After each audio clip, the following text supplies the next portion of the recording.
An engram is a unit in cognitive information imprinted on the physical substance, and it is theorized and thought to be where the memory is stored. These engrams are theorized to be changes in the physical brain at the bio as well as the chemical levels. In other words, the theory here is that the engrams are changes in the physical brain, and that is how memories are encoded in the brain. For many decades, the studies of engrams has been quite unsuccessful because researchers are trying to see what exactly is the mechanism behind the engrams, where exactly they actually are, and what is the infrastructure around them, how do they work, and what is their underlying infrastructure. Throughout the engram's history, researchers way back when tried to identify engram by, for example, teaching rodents specific tasks and then removing parts of their brain to see whether they were able to remember those tasks. And one of those findings way back when was that they realized that the more they removed from the specific parts of the brain, the more the memory was degraded. However, the location in which the brain was removed did not impact the memory. These findings later on gave birth to the hypothesis that memory is not in one location, but it could be distributed along the brain depending on which regions of the brain are involved, and it's not necessarily where one memory has one location in the physical brain. In the current neuroscience community, it is well acknowledged that a memory is not defined by one location in the physical brain, but it is distributed among different regions of the brain depending on which system is trying to encode that brain. Some examples of these systems and or regions where they would help to encode these memories is, for example, amygdala, hippocampus, or cerebellum. It's important to remember that these engrams are theorized to be the bio and chemical changes in the physical brain.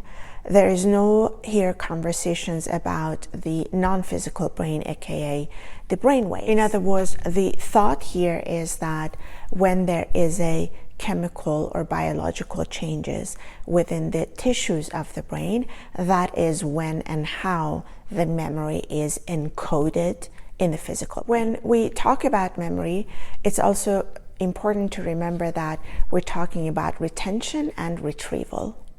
Retention of a memory is when we are going through, for example, over time, a specific experience, and because of that, we retain that information as a memory where these type of informations are encoded in the brain.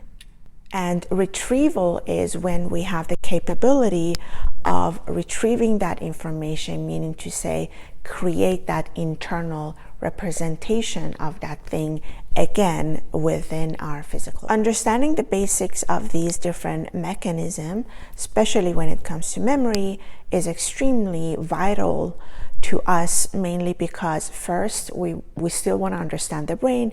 There are so many things we still don't know about the brain. Second, there are a lot of disorders, let's say like Alzheimer's, that have issues with different basic functionality of the brain.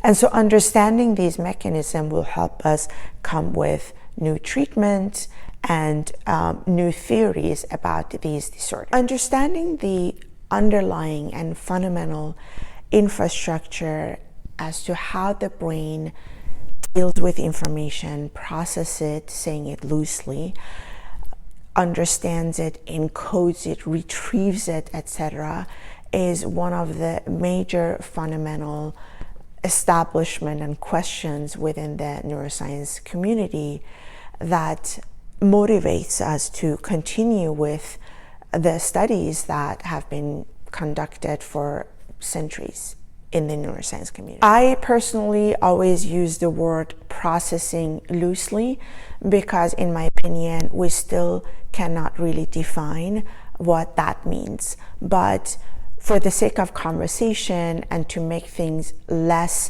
complicated, we usually tend to use the word information processing in our papers, in our conferences, in our talks, etc. But we still have so much to learn about what these processes actually mean. How do we define them?